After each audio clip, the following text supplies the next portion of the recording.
ஒரு கஷ்டம் வந்தா கூட அது உங்க நன்மைக்காகவும் உங்களை ஆண்டவரோடு இன்னும் ஒருபடி நெருக்கி கொண்டு போகக்கூடியதற்காக மட்டும்தான் இருக்கும்.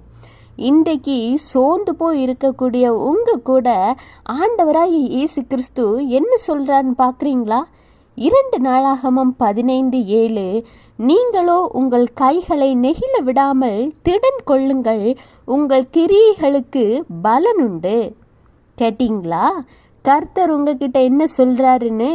என் மகளே, என் மகனே, திடன் கொண்டிரு, நீ கவலைப்படாத, சோர்ந்து போகாத, நான் உன் கூடவே இருந்து நீ செய்கிற எல்லா காரியங்களையும் நான் பார்த்துக்கிட்டு தான் இருக்கேன், உன் கூட தான் இருக்கேன்.